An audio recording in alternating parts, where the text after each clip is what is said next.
एक, arbitration इम्प्लीडमेंट criteria explained. इस मामले में IIoT0 मंडी ने एक मध्यस्थता कार्यवाही में पक्षकार बनने की मांग की थी, जो CPOWD0 और एक निजी ठेकेदार के बीच चल रही थी, लेकिन मध्यस्थ ने इसे खारिज कर दिया। उच्च न्यायालय ने भी मध्यस्थ के फैसले को सही ठहराया, क्योंकि याचिकाकर्ता अनुबंध का हस्ताक्षरकर्ता नहीं था और अनुबंध के निष्पादन में उसकी कोई प्रत्यक्ष भूमिका नहीं थी। कानून का बिंदु यह है कि केवल वित्तीय हित होने के आधार पर किसी गैर हस्ताक्षरकर्ता को मध्यस्थता में शामिल नहीं किया जा सकता, यदि उसने अनुबंध के निर्माण या प्रदर्शन में भाग नहीं लिया है। केस का नाम इंडियन इंस्टीट्यूट ऑफ टेक्नोलॉजी मंडी बनाम सेंट्रल पब्लिक वर्क्स डिपार्टमेंट और अन्य CMOWSP 0 संख्या 9200 वर्ष 2025, माननीय न्यायमूर्ति अजय मोहन गोयल, निर्णय दिनांक 29 दिसंबर 2025, हिमाचल प्रदेश उच्च न्यायालय है। 2. Poultry farm siting rules. याचिकाकर्ता ने अपने घर के पास चल रहे एक पोल्ट्री फार्म को चुनौती दी थी, क्योंकि वह दिशा निर्देशों के अनुसार आवासीय क्षेत्र से 500 मीटर की दूरी पर स्थित नहीं था। न्यायालय ने पाया कि वहां 6000 पक्षी थे और यह नियमों का उल्लंघन था, इसलिए फार्म को तत्काल बंद करने या शिफ्ट करने का आदेश दिया गया। कानून का बिंदु यह है कि आवासीय क्षेत्र के पास पोल्ट्री फार्म के लिए 500 मीटर की दूरी का नियम अनिवार्य है और आजीविका के अधिकार से ऊपर स्वच्छ पर्यावरण और जीवन का अधिकार है। केस का नाम चमन लाल बनाम हिमाचल प्रदेश राज्य और अन्य, CWPNO संख्या 13958 वर्ष 2024, माननीय न्यायमूर्ति अजय मोहन गोयल, निर्णय दिनांक 29 दिसंबर 2025, हिमाचल प्रदेश उच्च न्यायालय है। 3. Electricity assessment procedure clarified. बिजली बोर्ड ने बिना उपभोक्ता के परिसर या रिकॉर्ड का भौतिक निरीक्षण किए ही केवल अपने आंतरिक रिकॉर्ड के आधार पर अनधिकृत उपयोग के लिए अनंतिम मूल्यांकन आदेश जारी कर दिया था। न्यायालय ने इस आदेश को रद्द कर दिया, क्योंकि धारा 126 के तहत कार्रवाई के लिए निरीक्षण करना अनिवार्य शर्त है। कानून का बिंदु यह है कि बिजली अधिनियम की धारा 126 के तहत अनंतिम मूल्यांकन केवल उपभोक्ता के परिसर या उपभोक्ता द्वारा बनाए गए रिकॉर्ड के निरीक्षण के आधार पर ही किया जा सकता है, न कि बोर्ड के आंतरिक रिकॉर्ड पर। केस का नाम मैसर्स कुंडलस लोह उद्योग बनाम हिमाचल प्रदेश राज्य बिजली बोर्ड लिमिटेड और अन्य, CWPN संख्या 2239 वर्ष 2021, माननीय न्यायमूर्ति अजय मोहन गोयल, निर्णय दिनांक 29 दिसंबर 2025, हिमाचल प्रदेश उच्च न्यायालय है। 4. Junior promotion rights upheld.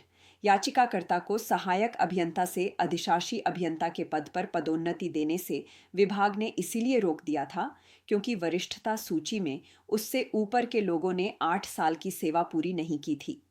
न्यायालय ने कहा कि नियमों के अनुसार यदि कनिष्ठ व्यक्ति पदोन्नति के लिए योग्य हो जाता है तो 3 साल की सेवा वाले वरिष्ठ भी योग्य माने जाएंगे, इसलिए पदोन्नति प्रक्रिया नहीं रोकी जा सकती। कानून का बिंदु यह है कि यदि कोई कनिष्ठ कर्मचारी अपनी सेवा अवधि के कारण पदोन्नति के लिए योग्य हो जाता है तो न्यूनतम 3 वर्ष की सेवा वाले वरिष्ठ कर्मचारियों को भी विचार में लिया जाना चाहिए और पदोन्नति में देरी नहीं की जानी चाहिए। केस का नाम धर्मचंद शर्मा बनाम हिमाचल प्रदेश राज्य और अन्य, सिविल रिट याचिका संख्या 17727 वर्ष 2025, माननीय न्यायमूर्ति संदीप शर्मा, निर्णय दिनांक 29 दिसंबर 2025, हिमाचल प्रदेश उच्च न्यायालय है। 5. Tax deduction default liability.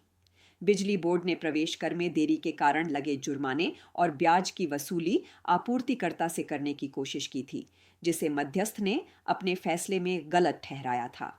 उच्च न्यायालय ने मध्यस्थ के फैसले को बरकरार रखा क्योंकि बोर्ड अनुबंध के तहत कर कटौती करने के लिए अधिकृत था, लेकिन उसने अपनी लापरवाही और देरी के कारण ऐसा नहीं किया।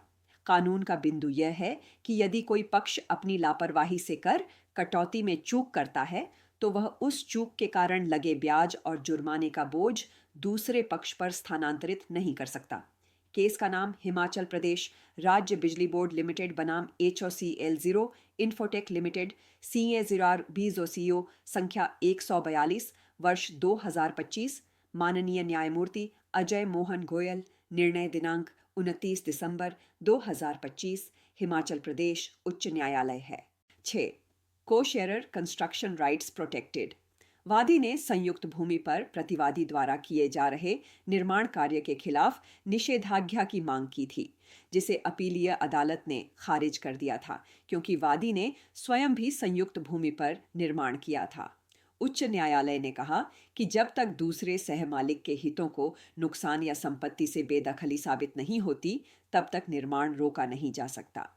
कानून का बिंदु यह है कि एक सहमालिक दूसरे सहमालिक को संयुक्त भूमि पर निर्माण करने से तब तक नहीं रोक सकता जब तक कि यह कार्य उसे संपत्ति से बेदखल न कर रहा हो या संपत्ति के मूल्य में कमी न ला रहा हो। केस का नाम बीर सिंह बनाम तीर्थराज और अन्य CM0PZM संख्या 389 वर्ष 2023। माननीय न्यायमूर्ति अजय मोहन गोयल। निर्णय दिनांक 29 दिसंबर 2025। हिमाचल प्रदेश उच्च न्यायालय है। 7. Plaintiff testifying later allowed. इस मामले में हिमाचल प्रदेश उच्च न्यायालय ने निचली अदालत के उस फैसले को बरकरार रखा जिसमें वादी को अपने गवाहों के बयान दर्ज होने के बाद गवाही देने की अनुमति दी गई थी, क्योंकि प्रतिवादियों ने शुरुआत में इस पर कोई आपत्ति नहीं जताई थी।